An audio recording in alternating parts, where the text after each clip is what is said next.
napesa yoniye Bona maso sali mpona nganga inafuta yoniye Yango napesa yoniye Voilà pourquoi je remarque sincèrement que oh mon Dieu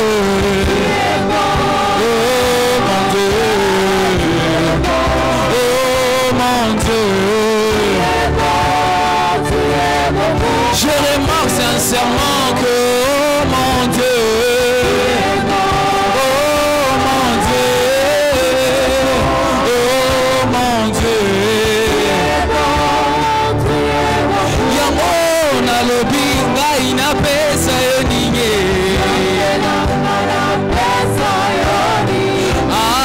ngai na pesa yoninye.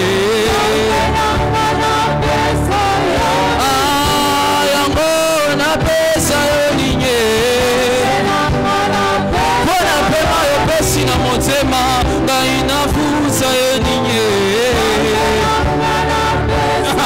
bana opesinga ngai napesa yoninye mosala opesinga ngai napesa yoninye yango nalobi oh mon Dieu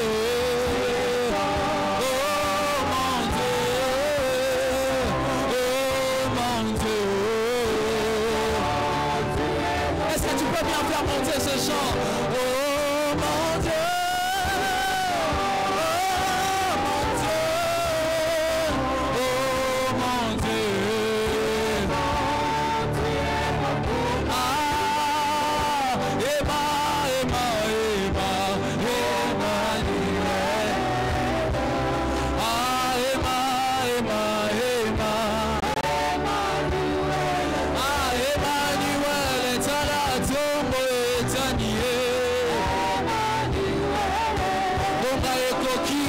Kobelela nzambe amopesi na bilakata la ntongo etanie bonga ekoki ya kobelela nzambe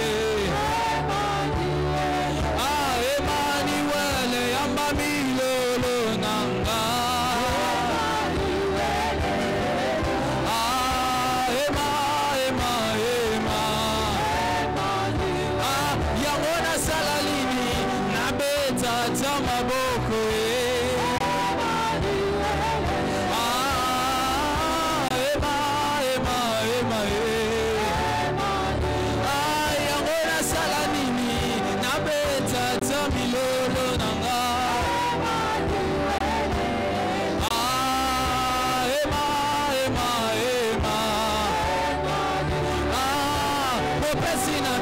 Katala tombo etanie Abonga ekoki akobelela nzambe Emmanuel yokalo emonanga Ema yango na telemi ata likolo na ganga lisusu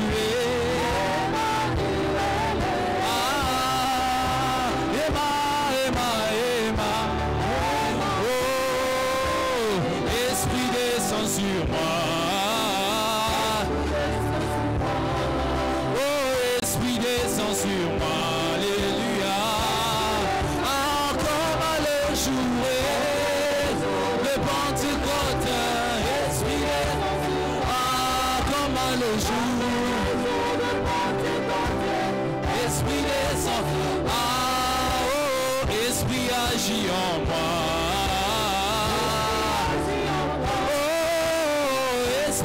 Agis en moi comment le jouer de Pentecôte comment le jouer oh alléluia alléluia alléluia alléluia oh alléluia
Apprécier le Seigneur par des acclamations.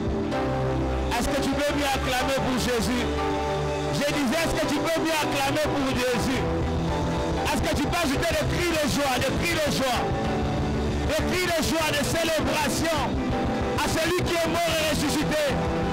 Va dire aux frères que je suis ressuscité, qu'ils viennent me voir à Jérusalem. Il est ressuscité, Jésus. Notre sauveur n'est pas dans les tombeaux. Il est ressuscité. Est-ce que quelqu'un peut mieux le célébrer? Des cris de joie. Il est vivant. Il est vivant. Il est vivant. Il est vivant. Il est vivant. Il est vivant. Il est vivant.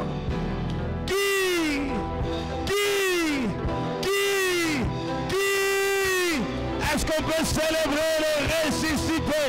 Au camarade Charemandali.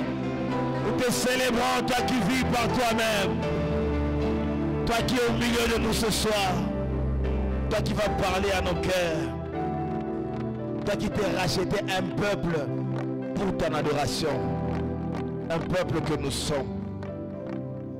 Un peuple que nous sommes. Oui, fais-le ce soir. Parle à nos cœurs encore, édifie-nous. Et utilise ton serviteur que tu t'es préparé pour nous. Que ce temps soit précieux pour notre édification sur notre chemin vers l'éternité. Fais-nous du bien au nom de Jésus. Amen. Alléluia. Alors notre orateur, je crois qu'hier nous l'avons découvert, il nous a fait beaucoup du bien. Est-ce que quelqu'un était là hier? Si tu as été béni, tu peux manifester la joie que nous avions hier. Alors sous ces acclamations, nous allons accueillir pendant que nous honorons l'homme de Dieu qui va nous parler, Papa Bonheur. Est-ce qu'on peut bénir le Seigneur? Dieu vous bénisse. Alléluia. Donc je veux que tu t'élèves encore, que tu acclames bien. Lève-toi et acclame le roi des rois. Acclamons le Seigneur notre Dieu. Je veux que tu acclames Jésus. troisième jour. Amen. Tu vas prendre place. Seigneur, nous te rendons grâce pour ces moments. Merci encore une fois pour ta fidélité. C'est toi qui nous as convoqués dans ces assises. Et lorsque tu appelles tes enfants, ce n'est pas pour rien. Nous avons foi et assurance que tout va se passer pour la gloire de ton nom. Sois béni à jamais. Au nom de Jésus. Amen. Salue ton voisin, dis-lui, Jésus est mort et ressuscité. Non, dis-lui bien, Jésus est mort, mais il est aussi ressuscité. Regarde celui qui est derrière toi, dis-lui, je t'aime au nom de Jésus. Même s'il te boude, change de voisin, dis-lui, je t'aime au nom de Jésus. Tu vas faire un petit mouvement dans la salle, tu vas te lever, tu vas saluer 10 personnes. Tu vas leur dire, je t'aime au nom de Jésus. Non, fais-les bien, fais-les bien. Pendant que tu seras en train de le faire, le ciel va commencer à s'ouvrir dans ta vie. Si tu arrives à 10 personnes, tu t'arrêtes. Ah, commence à compter. Si tu arrives à 10 personnes, tu t'arrêtes.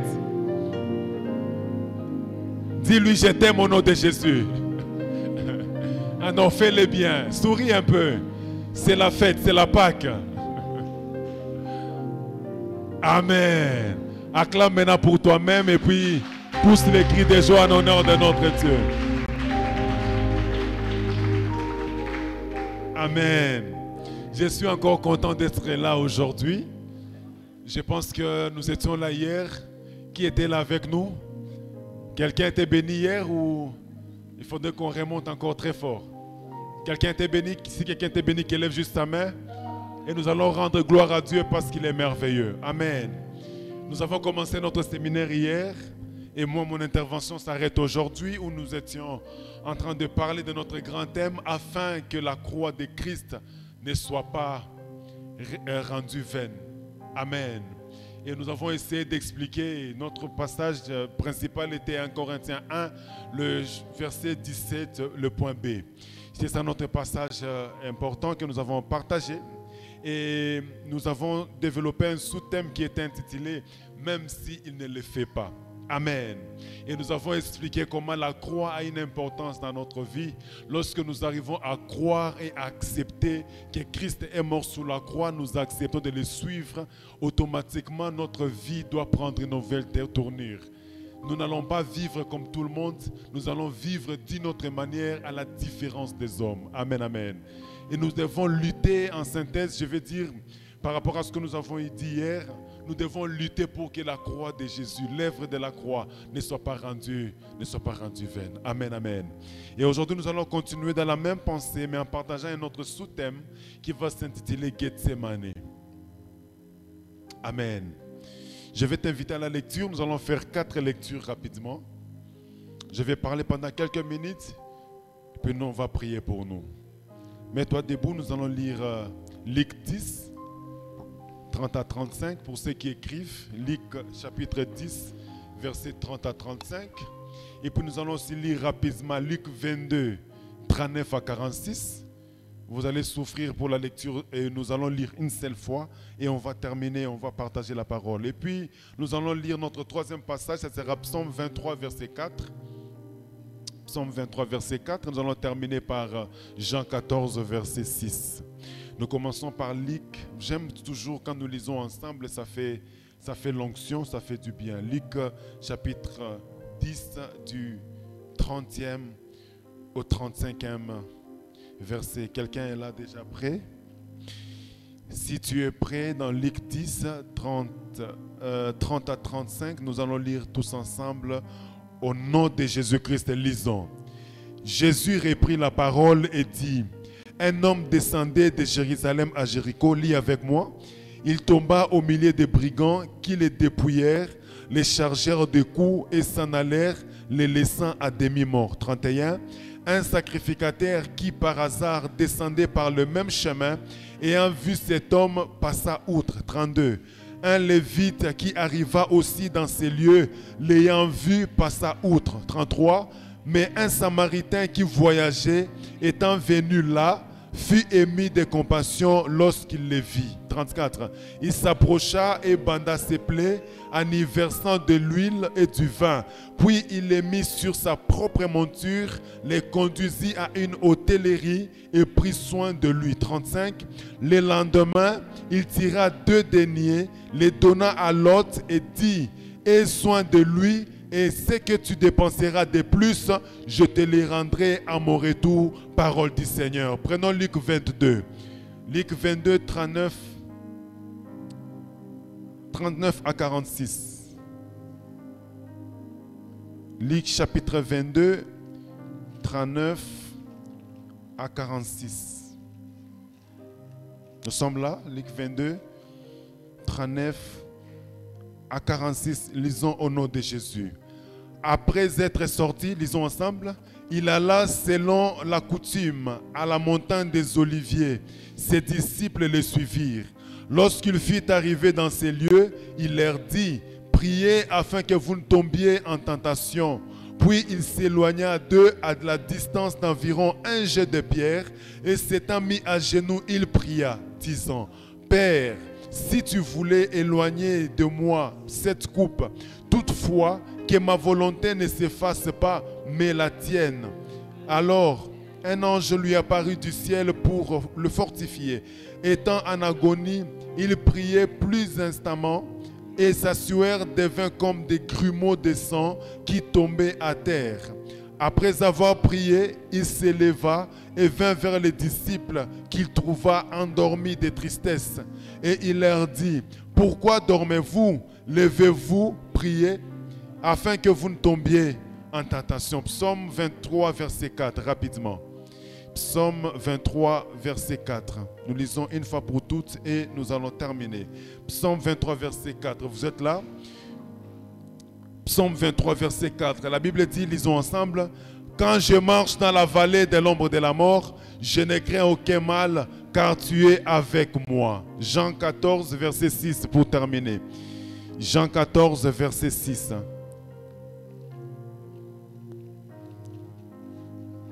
Jean 14, verset 6, lisons au nom de Jésus, on est là. Jésus lui dit: je suis le chemin, la vérité et la vie. Nul ne vient au Père que par moi. Parole du Seigneur, prends place. Dis à ton voisin Gethsemane. Dis-lui bien Gethsemane. Alors c'est depuis hier que nous sommes en train d'expliquer l'œuvre de la croix. Nous expliquons comment Christ a laissé le ciel parce qu'il a eu un grand amour pour nous. Il a eu un grand amour pour nous qui étions pécheurs, pour nous qui étions condamnés, pour nous qui étions maltraités par le monde, pour nous qui étions des victimes de choses mauvaises, des victimes du péché, des victimes de ce que nos ancêtres avaient commis. Et Dieu a décidé au ciel d'envoyer son Fils par amour afin que celui-ci vienne et mourir en notre faveur. Et je vais te dire une chose, Dieu, Jésus, pendant qu'on était en train de lui poser la question, qu'est-ce qu'il faut pour te suivre, qu'est-ce qu'il faut pour être avec toi? Il a répondu, celui qui veut me suivre n'a qu'à porter sa propre croix. Amen, amen. Cela veut dire que l'œuvre de la croix, à un moment, c'est Christ qui est venu nous montrer l'exemple. Il est venu nous dire que pour arriver à la grandeur, pour arriver à développer un autre sentiment envers les autres, pour faciliter et démontrer l'amour qu'il faut, il faudrait d'abord que vous puissiez accepter l'œuvre de la croix. Il faudrait que tu puisses avoir un amour envers certaines personnes. Et à ce moment-là, lorsque tu es plein de cet amour, tu pourras manifester les choses qui seront au-delà de tes pensées, au-delà de ta conscience. Amen. Et quand maintenant lui revient pour cette question de savoir, est-ce que pour te suivre il y a des conditions? Jésus répond, il dit, celui qui veut me suivre, il doit porter sa propre croix. Aujourd'hui, je vais te parler de Gethsemane. Gethsemane qui est un chemin sur lequel nous devons chacun porter sa propre croix. Amen, amen. Et c'est comme ça que nous commençons par Luc 10, 30 à 35. Jésus, un jour, il était en train d'expliquer parce que chaque fois, on lui venait avec des questions. Et Jésus revenait, soit il donnait des exemples, il enseignait par des exemples, ou soit il donnait une petite histoire qui pouvait illustrer le message qu'il allait donner. Et il a donné l'histoire de quelqu'un qui venait de Jéricho, de Jérusalem et qui allait vers Jéricho. Et cette personne, lorsqu'il est arrivé en cours de route, il s'est buté avec une situation compliquée. Il s'est buté dans une situation où il était visité par les bandits. Il était visité par des voyous. Si on était à Kinshasa, j'allais dire qu'il était attaqué par les Kuluna. Et lorsqu'il est arrivé à ce moment-là, il ne savait plus se défendre. Cet homme se retrouvait en train d'être tabassé comme il faut. On l'a frappé de bons coups. La Bible dit qu'on a même dépouillé. On l'a dépouillé de tout ce qu'il avait. Et on l'a laissé à l'agonie. On l'a laissé tomber. On l'a laissé, on pensait même qu'il était mort. Mais la Bible dit qu'il n'était pas réellement mort. Très chers frères bien-aimés dans le Seigneur, lorsque nous prenons l'engagement de suivre Christ, nous visons toujours la grandeur et la hauteur. Chacun d'entre nous dans sa réflexion et dans sa façon de vouloir servir le Seigneur, c'est pour toujours avoir une idée que demain je devienne grand, que demain je devienne quelqu'un de meilleur, que demain je devienne un bon prédicateur, que demain je devienne un bon enseignant, que demain je devienne un homme riche, que demain je puisse avoir des enfants. Mais une chose que nous devons savoir, que pour arriver là où le Seigneur nous amène, le chemin que le Seigneur trace pour nous, c'est un chemin qui est tendu, c'est un chemin qui est plein des embuscades, c'est un chemin qui est plein de tentations, un chemin qui est plein des épreuves. Et l'exemple, c'est celui-ci que nous sommes en train de dire maintenant. Ça veut dire que nous sommes en train de nous lancer dans notre chemin de la destinée. Cet homme, lorsqu'il s'est réveillé le matin, il a quitté sa maison, il a quitté Jérusalem, Jérusalem où se trouvait le temple, et il est en train de se dire que je me dirige à Jéricho. Je ne sais pas ce qu'il allait chercher là, mais tout ce que je peux m'imaginer, ça c'est moi qui réfléchis, il allait peut-être pour faire le business. Il allait peut-être pour atteindre un autre niveau. Il a commencé un chemin. Et lorsque la Bible parle du chemin, ça veut dire que tu as un parcours que tu es en train de suivre. Il y a un endroit A où tu quittes pour aller en un point B. Et le point B ne doit pas être semblable au point A. C'est comme tu peux te réveiller un matin avec un projet, tu peux te réveiller un matin avec un objectif que tu voudrais atteindre. Directement, tu vas te lancer sur un chemin de la résolution de ces problèmes, un chemin de la résolution pour que tu arrives à la solution que tu veux atteindre. Et cet homme, la chose qui m'étonne est que cet homme venait de Jérusalem. Or dans la Bible, lorsqu'on parle de Jérusalem, on voit directement le temple de Jérusalem. Ça veut dire, je m'imagine, que c'était quelqu'un qui revenait du temple. Et lorsqu'il a fini de prier, il a fini d'intercéder, il a fini d'appeler le Père, il est maintenant descendu sur un chemin. Sur ce chemin, il disait, je vais à Jéricho. J'ai déjà prié mon Dieu, je vais maintenant à Jéricho pour vivre les résultats. Mais il arrive sur son chemin, frère, il se rencontre des brigands. Il y a des gens mal intentionnés qui l'attaquent, et qui le menacent et qui le font tomber même à mort. Frère bien-aimé dans le Seigneur, le chemin que tu as emprunté pour suivre Jésus, le chemin que tu t'es dit, je ne toucherai pas au fétiche, mais je vais marcher avec le Seigneur, c'est un chemin qui n'est pas aussi facile. Je vais te dire que la situation que tu rencontres aujourd'hui, ce sont les brigands et les bandits que tu as rencontrés en cours de route. Il y a des gens qui sont nés comme il faut, mais se sont retrouvés à un certain moment. Ils sont dépouillés de tout parce que le papa est parti. Il y a quelqu'un qui a commencé sa vie, il a commencé à étudier comme d'autres enfants, mais il est arrivé à un certain moment, tout est arrêté. Tout est arrêté. Et tu te poses des questions, mais qu'est-ce qui m'arrive? Mais je suis un serviteur de Dieu. Mais je cherche Dieu. Dans ma vie, on ne m'a jamais montré le fétiche. C'est ce Dieu que je cherche. Frère, c'est l'une des réalités du parcours. Les réalités de la croix veulent que tu passes par ces chemins. Les réalités de la croix veulent que tu puisses affronter certaines situations.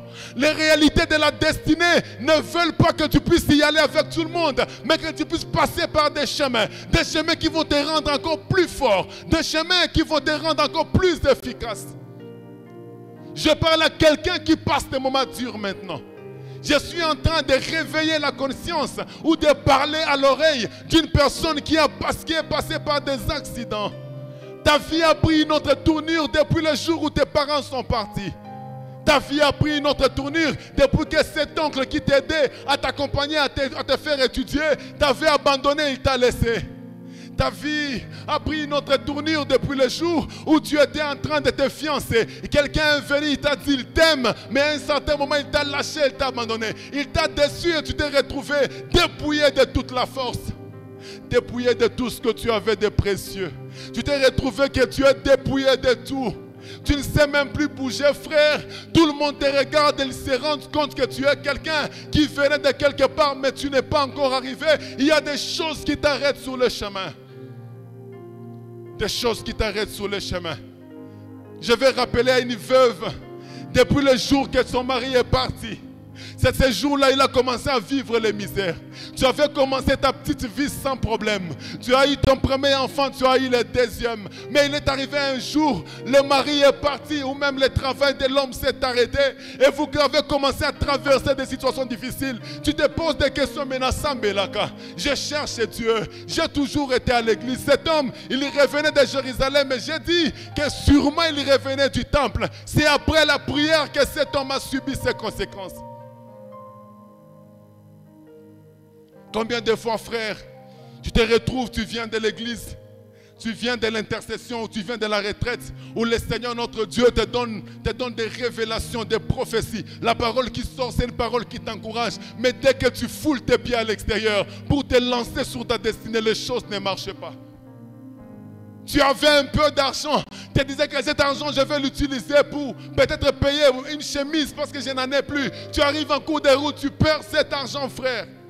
Tu te retrouves sans force et sans personne qui peut t'aider. Personne ne peut venir à ton secours. Laisse-moi te rappeler ce matin, frère, que ça s'appelle le chemin de Gethsemane. Le chemin de Gethsemane, c'est là où tu te retrouves seul face à ta réalité.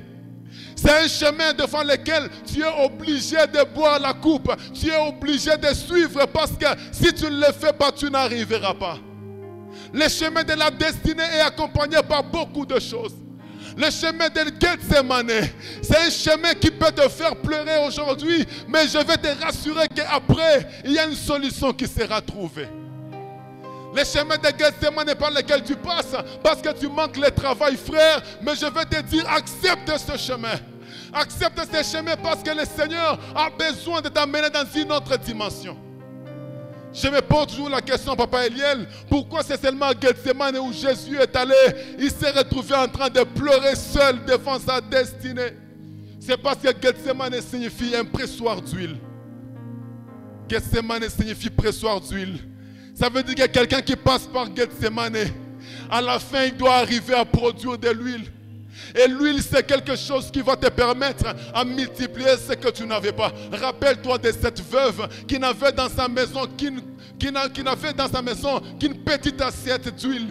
Et le jour où Gethsemane est passé, Élie est passé dans sa maison. C'est cette même huile qui l'a servi à évoluer, à avancer, à être riche et à payer même ses dettes. Gethsemane est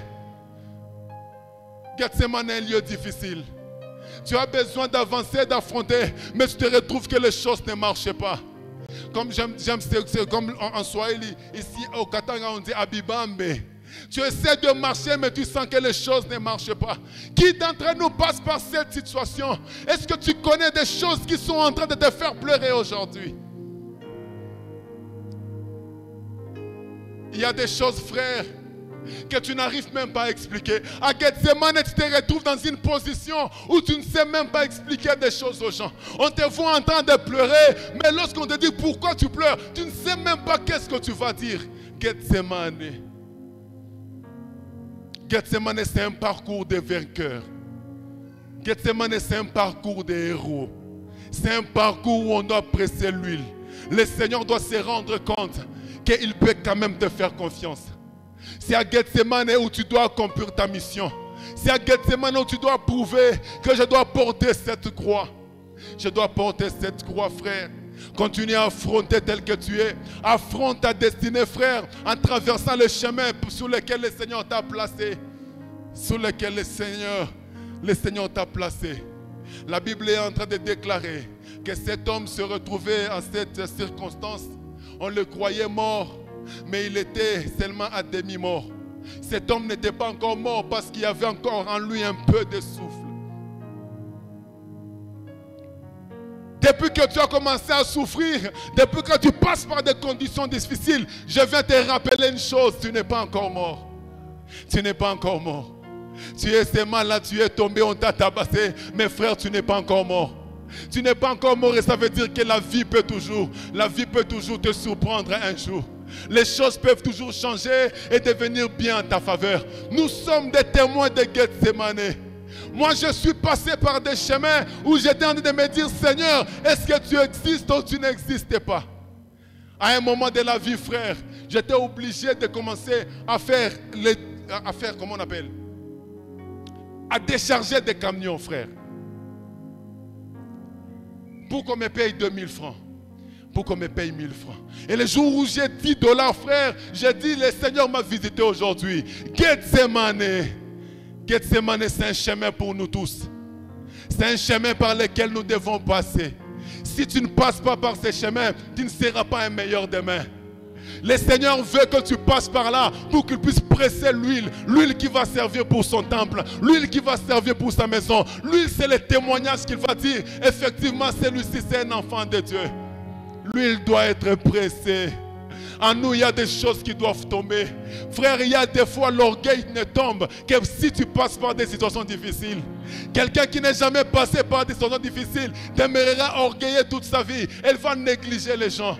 Je suis là, je ne néglige personne parce que je sais d'où Dieu m'a tiré. Je sais le chemin par lequel je suis passé.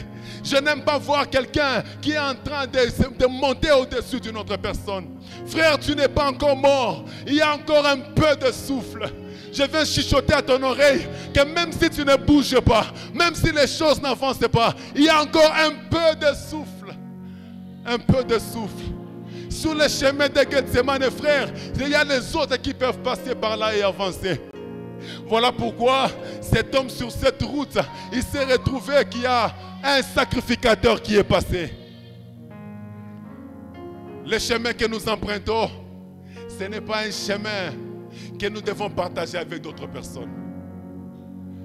Le chemin de Gethsemane, même Jésus, lorsqu'il est monté sur cette montagne, il a dit, avant d'entrer dans ces champs de Gethsemane, il a regardé ses disciples, il dit, arrêtez-vous là, je monte. Je monte parce que je dois affronter ce chemin seul. Ne cherchez pas chaque fois à avoir l'appui des hommes. Ne cherchez pas chaque fois à avoir l'intervention des gens. Ne cherchez pas chaque fois pour que tu trouves un travail. Il te faut une recommandation. Il y a des fois, il faut affronter ta destinée. Je ne sais pas si je choque quelqu'un ce soir. Cet homme avait encore un peu de souffle. Et cet homme, par ce souffle, le peu de souffle qu'il avait, il y a des choses qui pouvaient se passer. Je disais, sur le chemin de la destinée, sur le chemin de Gethsemane, tu peux te retrouver que quelqu'un qui était après toi, il avance.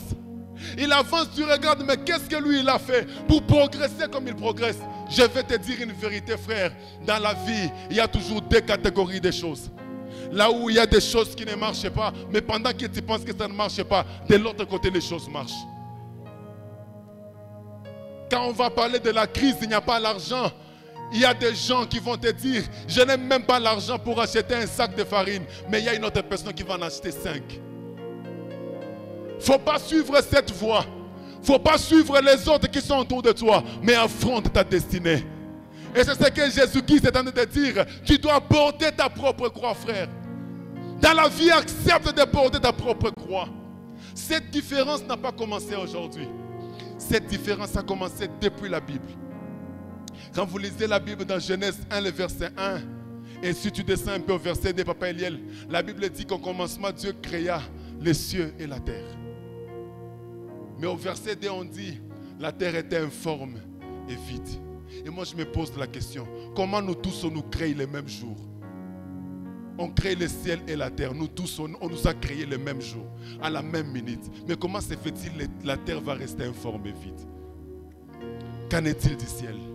Pendant qu'au ciel, on est en train d'adorer, mais le ciel, la Bible déclare que la terre est demeurée informe et vide. Frère, tu es aujourd'hui informe et vide. Ceux avec qui tu as étudié sont en train d'avancer. Ils sont en train de prospérer et tu peux le voir. Certaines personnes de ta famille ou les amis avec qui vous vous êtes mariés ensemble, aujourd'hui ils ont des enfants, mais toi tu n'en as pas. Frère, je vais te dire que tu es une terre informe et vide. Mais une chose que j'aime, on dit que l'Esprit du Seigneur mouvait. Mais si l'Esprit du Seigneur mouvait, ça veut dire qu'il y avait un souffle qui mouvait. Et cet homme était tombé. Il ne pouvait plus parler. Mais il y avait une chose qui restait. C'était son souffle qui représentait l'Esprit. Tant que l'Esprit sera avec nous, tant que le souffle sera encore sur nous, frère, ne t'inquiète pas parce que la solution sera trouvée. La solution sera trouvée. Gethsemane. Un endroit où on doit être seul. Un endroit où pour avancer, tu ne peux pas avoir besoin de secours d'une autre personne. Tu dois boire ta coupe. Jésus est en train de pleurer, il dit, s'il y a moyen, Seigneur, éloigne de moi cette coupe, mais non pas à ma volonté. La volonté du Seigneur est que tu puisses avaler ta coupe et que tu avances. La volonté du Seigneur est que tu puisses accepter cette souffrance d'aujourd'hui et que tu ailles encore plus loin. La volonté du Seigneur est que tu puisses accepter les chemins par lesquels il te fait passer afin de t'affermir encore davantage. Si tu n'acceptes pas d'être affermi aujourd'hui, il dit à Pierre, quand toi tu seras affermi, tu seras en mesure d'affermir les autres. Tu ne sauras pas prêcher si tu n'as pas les témoignages. Frère, la vie des chrétiens aujourd'hui, la vie des hommes de Dieu, si tu veux être un véritable homme de Dieu, viens avec un témoignage. Si tu n'as pas un témoignage que tu as reçu, tu ne vas jamais avancer. Tu ne vas jamais convaincre les gens. Qu'est-ce que tu vas nous dire que le Seigneur a fait avec toi? Il faut que le Seigneur te prenne de quelque part. Il te fait monter. Voilà pourquoi il dit, mon serviteur s'élèvera. Pas seulement il s'élèvera, mais il montera. Non seulement il montera, mais il ira bien haut. C'est un parcours. Pour que tu quittes d'un point A au point B, du point B au point C, il faut accepter de traverser par Gethsemane. On a toujours voulu être grand frère, mais la grandeur a un prix. Et le prix de la grandeur, c'est Gethsemane. Aujourd'hui, tu marches à pied, tu te retrouves après ce culte. Tu ne sais même pas comment tu vas arriver à la maison, frère, affronte. C'est pendant ces moments où les grands tombent. Les plus grands héros de la Bible et du monde sont tombés le jour où Gethsemane s'est révélé dans leur vie. Ils se sont retrouvés en train d'abandonner. Ils se sont retrouvés en train de laisser des gens qu'on connaissait comme des serviteurs de Dieu, mais à cause de la souffrance, à cause de Gethsemane, ils se sont retrouvés en train d'abandonner le chemin. Mais je ne te conseille pas, frère, de le faire. Je connais un pasteur à Kinshasa, il s'est retrouvé dans une situation très difficile. Il s'est dit, je dois aller en Angola pour chercher l'argent. Et qu'est-ce qu'il a fait? Il a vendu l'église. Et comment il a vendu l'église? Il a appelé un frère, c'est comme papa, Aliel m'invite aujourd'hui. Il me dit, bon, tu sais qu'on va faire, toi tu commences seulement par un séminaire. Après le séminaire, tu vas rester, moi je vais dire je voyage. Et vous allez continuer ainsi de suite. Et le frère a accepté, il a dit, il n'y a pas de problème. Ils ont commencé le séminaire de 7 jours. Après le séminaire de 7 jours, séminaire de 14 jours. Le pasteur est parti, je vais en voyage, je vais revenir, mais le pasteur n'est jamais revenu. Et les gens ont commencé à constater, mais qu'est-ce qu'il ne va pas? Mais cet homme ici, depuis qu'il est venu, il commence à nous imposer, il commence à gérer l'administration de l'église. Mais comment ça se passe? Quand on l'a poursuivi, il a dit, papa, j'ai déjà acheté.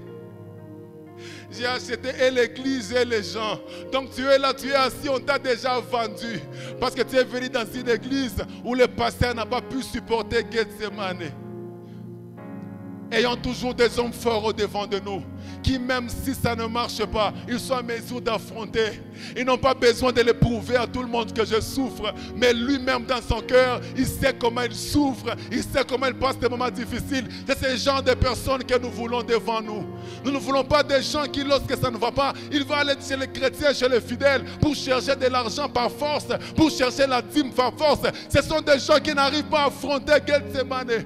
Nous devons avoir des grands serviteurs devant nous qui sont en mesure de se couvrir quand bien même la nudité peut arriver, qui sont capables d'affronter même quand le vent est en train de souffler. Il est en train de souffrir, mais tu ne te rendras jamais compte qu'il souffre. Gethsemane.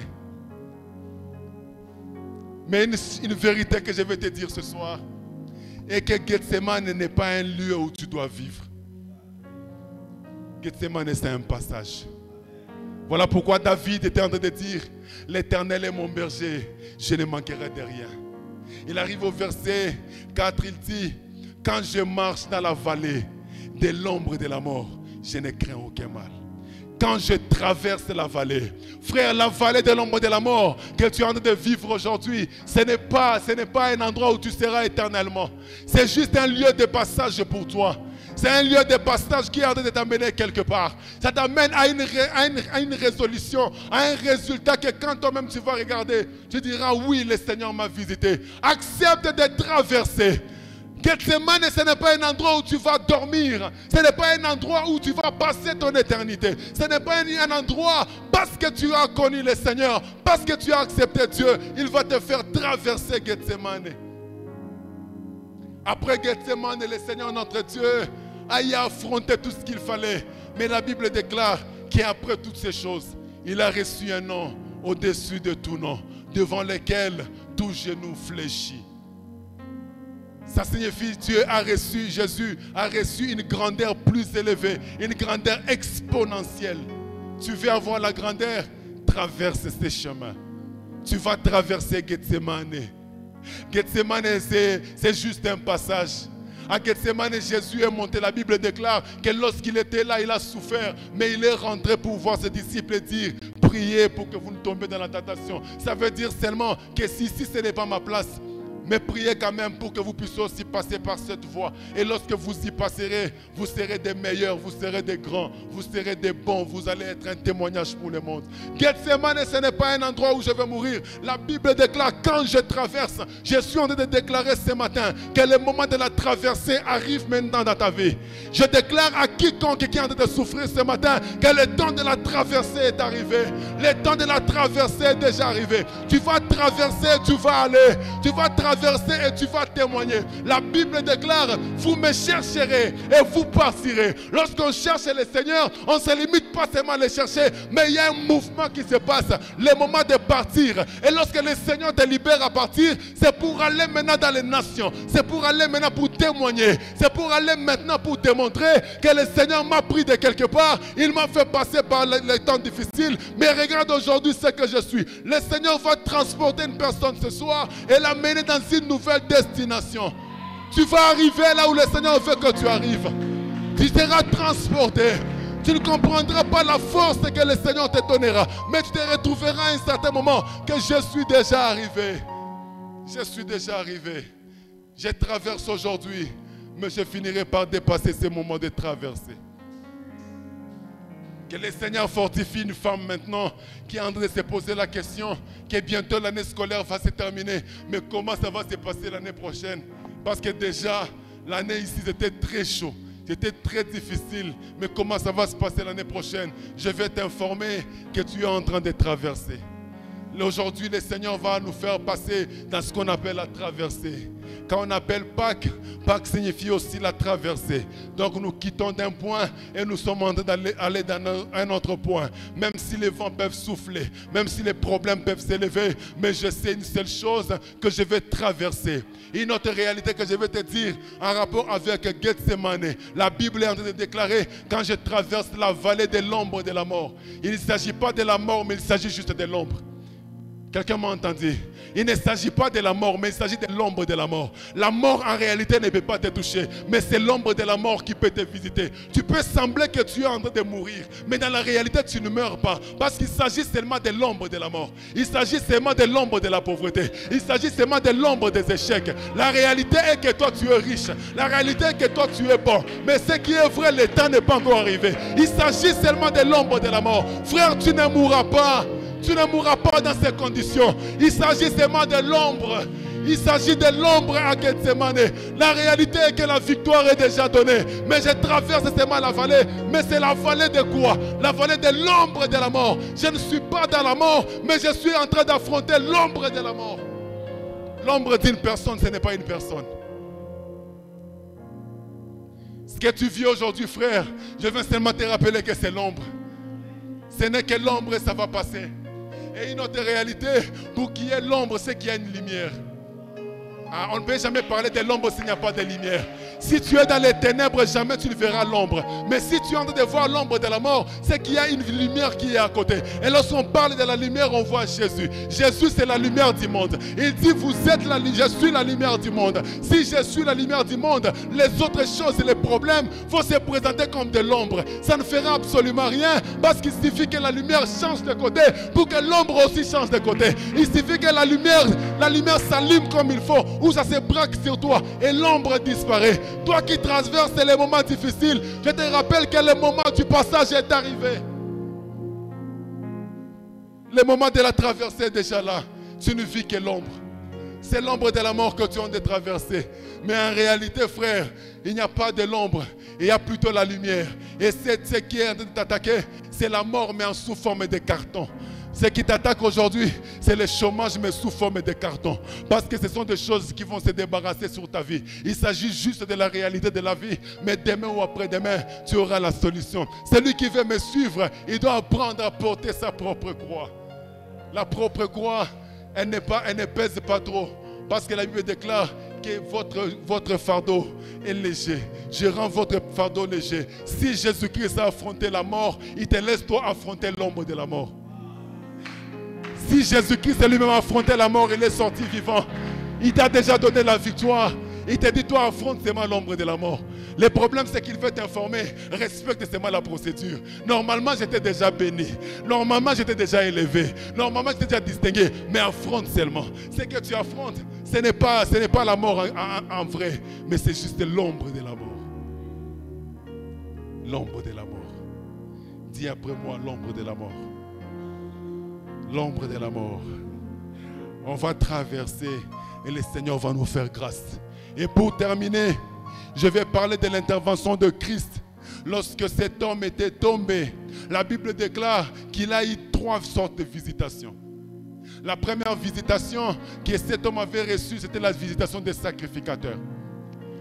Mais malheureusement, frère, les sacrificateurs n'ont pas pu aider. Les sacrificateurs n'ont pas pu sauver cet homme de cette situation. Voilà pourquoi la Bible dit qu'il passa outre. Je vais te dire une chose, frère. Pendant que tu cherches le Seigneur et tu passes par les moments difficiles, il peut t'arriver aussi que même la parole de Dieu qu'on donne, ça n'a plus des effets dans ta vie. L'homme de Dieu peut s'élever, il déclare que je déclare ceci, je déclare cela. Mais toi, quand tu rentres, tu vis la même situation. C'est les sacrificateurs qui passent outre.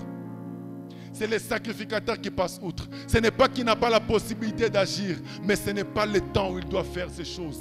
C'est le temps où tu dois affronter ta destinée seul. Au moment d'affronter seul son Gethsemane, tu dois être seul. Voilà pourquoi les sacrificateurs, lorsqu'il est arrivé sous les lieux, il voulait sauver la personne, mais il s'est rendu compte qu'ici ce n'est pas mon travail. Le chemin de Gethsemane ne demande pas le secours d'ailleurs. Ça demande que toi-même tu sois prêt à affronter le chemin que tu es en train, que Dieu t'a destiné. Voilà pourquoi aujourd'hui tu pleures les secours partout. Tu as un problème de maladie. Depuis que tu appelles ta famille, ils n'interviennent pas. Ils n'interviennent pas parce qu'ils n'ont pas l'argent, mais parce que ces problèmes, ils ne peuvent pas toucher dedans. C'est un problème propre à Dieu. Là où il dit que cette maladie n'est pas pour t'amener à la mort, mais c'est pour que ma gloire éclate. Là où la gloire du Seigneur éclate, l'homme ne peut jamais imposer sa main.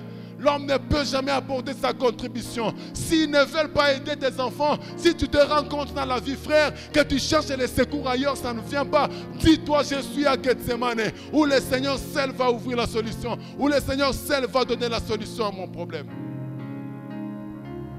Les sacrificateurs, frère, ne pouvaient pas aider cet homme. Ils ne pouvaient pas l'aider parce que ce n'était pas de son apanage. C'était une chose qui doit se passer entre l'homme et son Créateur. Les réalités qui se passent dans ta vie, ça nécessite une relation, ça nécessite une conversation, ça nécessite un deal entre toi et ton Créateur. Tu ne pourras être que seul devant ta propre destinée. Et la deuxième personne que cet homme a rencontrée, il s'appelle les Lévites. Les Lévites, ce sont des gens qui étaient chargés de la loi. C'était eux qu'on l'appelait. C'est parmi eux que provenaient les docteurs de la loi et qui sont des conservateurs de la loi. Ils savent tout ce qui se passe dans l'église, ils savent tout ce qui se fait et ils pouvaient intervenir dans le cas de cet homme. Mais je vais te dire une chose.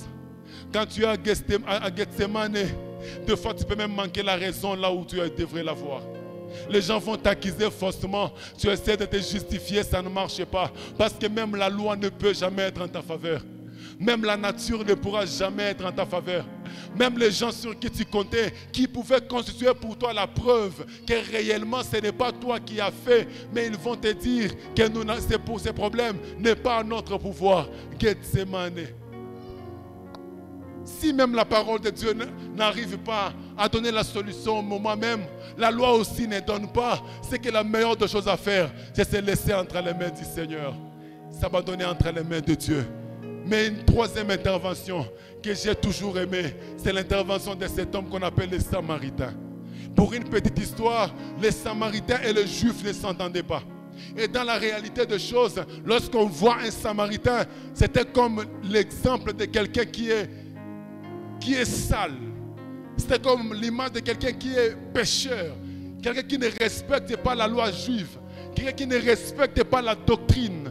Mais cet homme, lorsqu'il est arrivé, il a pris la forme d'un Samaritain. Et lorsqu'il a pris la forme d'un Samaritain, il est venu et la Bible dit qu'il n'était pas un simple Samaritain, mais il était un bon Samaritain. Voilà pourquoi dans Ésaïe 53, le verset 2 ou 3, la Bible déclare qu'il n'avait ni beauté, il n'avait ni éclat pour attirer les regards. Lorsque Jésus vient intervenir dans ta vie, il vient sous une autre forme. Il vient sous la forme deux fois d'un pécheur. Il dit, je reviendrai comme un voleur. Il prend souvent la forme d'une mauvaise chose. Mais c'est par là où il va passer pour commencer à libérer ta vie et t'amener dans une autre dimension. Le bon Samaritain est là, frère. Le bon Samaritain, c'est celui qui connaît le chemin. Il connaît les chemins que tu traverses parce que la Bible dit qu'il ne s'est pas retrouvé là par hasard, mais il voyageait.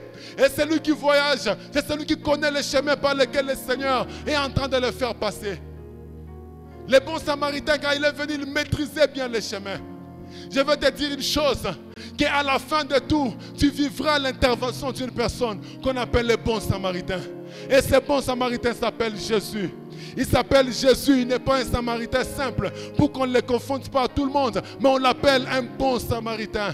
Un bon Samaritain, c'est celui qui sait comprendre la douleur que tu traverses. Un bon Samaritain, c'est celui qui sait comprendre par où tu es passé, parce que lui-même est passé par là.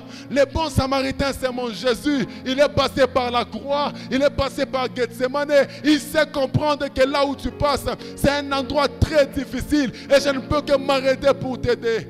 Le bon Samaritain vient avec un bon cœur. Le bon Samaritain vient pour t'appuyer. Le bon Samaritain vient pour t'aider. Le bon Samaritain vient, il vient intervenir pour ta vie. Et lorsque cet homme est arrivé, la première des choses qu'il a fait, il a fait sortir deux choses. Et ces deux choses, c'était premièrement le vin. Et il a fait sortir aussi de l'huile. Il a commencé à traiter l'homme. Je vais te dire une chose. Pendant que le Seigneur était en train de récupérer l'huile qu'il marchait avec, étant donné qu'il connaît le chemin, il ne savait pas, on peut croire qu'il ne savait pas ce qui va arriver, mais comme il maîtrise bien le chemin, il se promène toujours avec ces deux choses. La première des choses, c'est l'huile, et la deuxième des choses, c'est le vin. Parce qu'ici, il dit, je maîtrise bien ces chemins, je maîtrise bien ces gens.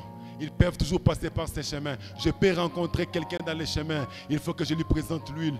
L'huile, c'était juste pour prouver que cet homme vient de passer à Gethsemane. Et on vient de presser. On a pressé l'huile. On s'est rendu compte qu'il est maintenant en mesure d'avancer seul. L'huile, c'était juste une preuve pour attester réellement que Jésus ou le bon Samaritain ne peut intervenir que si tu es déjà passé par là. Sinon, l'huile n'aura pas d'impact, l'huile n'aura pas d'effet dans ta vie si tu ne passes pas par la douleur. Il doit utiliser l'huile pour démontrer que voici, nous avons pressé l'huile et nous appliquons sur son corps. Il peut maintenant avancer, il peut maintenant progresser. Et la deuxième des choses, lorsqu'on applique l'huile, l'huile vient rendre les choses dures très faciles. Pour ceux qui sont des mécaniciens, vous savez que quand ton véhicule manque d'huile, c'est pourquoi chaque matin, il faut toujours vérifier la quantité d'huile. Si tu ne vérifies pas la quantité d'huile, tu peux même perdre ton véhicule. Alors pourquoi nous mettons l'huile? C'est pour que ça facilite l'accélération des choses. Je vais déclarer à quelqu'un que l'huile que le Seigneur a commencé à appliquer sur ta vie, c'est pour maintenant te faire récupérer les années que tu as perdues. C'est pour commencer à te démontrer, frère, que tu dois maintenant avancer. Là où tu pensais que les autres t'ont laissé, tu vas accélérer. La situation va s'accélérer. La situation va aller dans toute la vitesse. Et c'est ce qu'on appelle la fluidité dans les choses. Tu vas te rendre compte qu'aujourd'hui, tu trouves un fiancé, demain, il t'épouse, et après, demain, tu as des jumeaux. C'est ce qu'on appelle l'accélération d'huile. Je suis en train de déclarer à toute personne qui va dire Amen, qu'à partir de maintenant, le processus d'huile commence dans ta vie. Que le processus d'huile commence dans ta vie. Que le Seigneur notre Dieu puisse maintenant faire accélérer les choses dans ta vie. Que les choses commencent maintenant à marcher rapidement.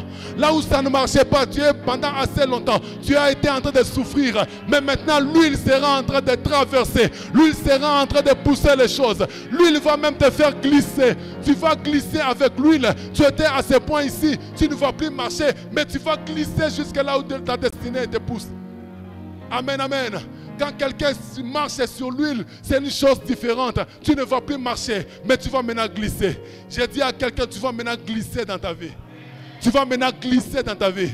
Tu ne glisseras pas pour tomber, mais tu glisseras pour arriver à la destination. Parce que l'huile qu'on amène maintenant, c'est l'huile qui t'amène dans une autre dimension de la destinée où le Seigneur a classé pour toi. La deuxième des choses, c'est le vin.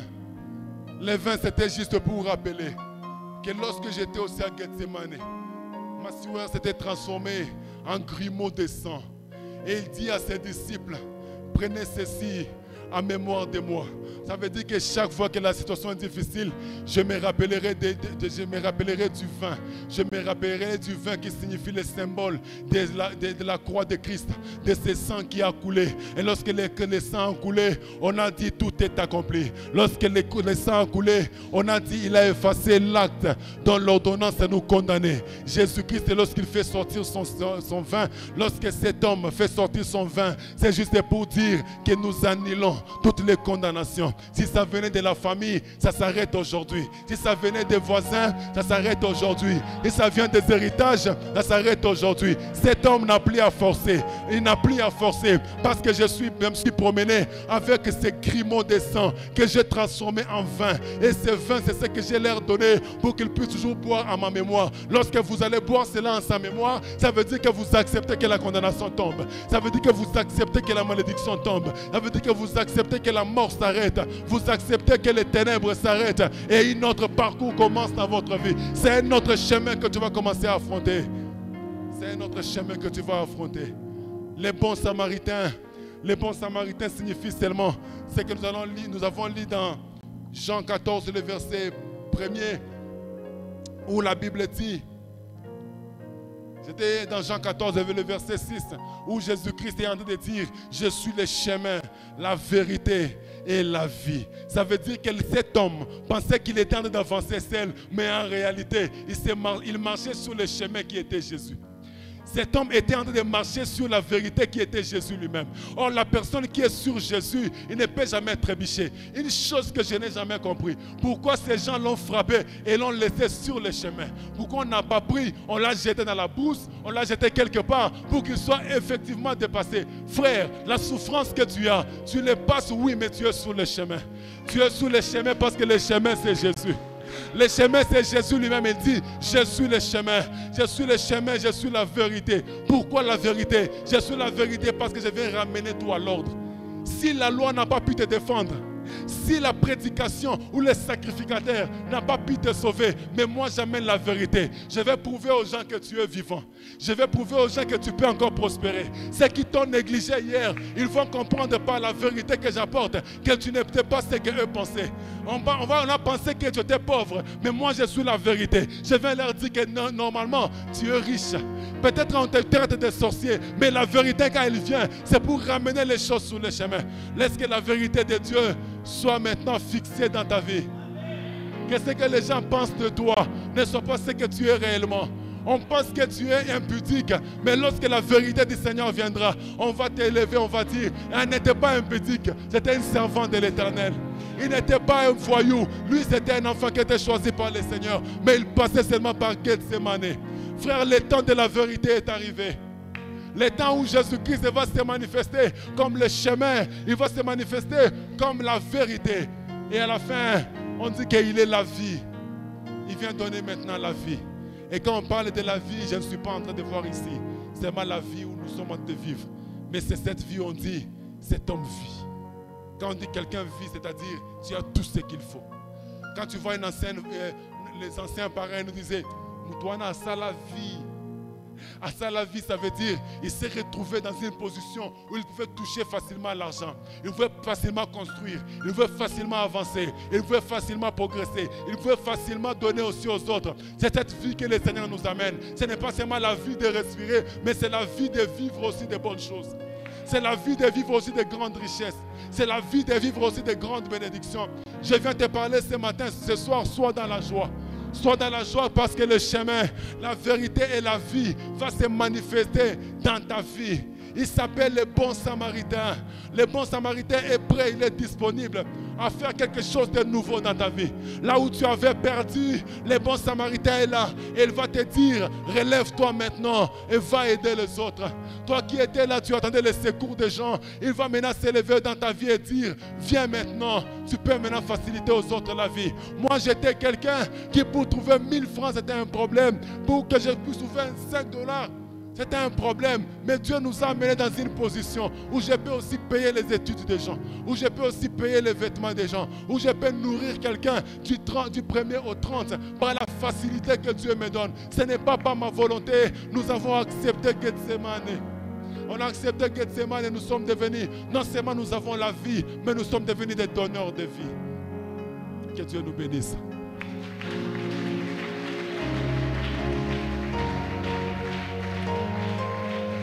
Mets-toi debout. Mets-toi debout, tu vas prier. Tu vas dire à Dieu, j'accepte les chemins par lesquels tu me fais passer. S'il faut pleurer, pleure. S'il faut crier, crie. S'il faut te mettre à genoux, mets-toi à genoux. Dis à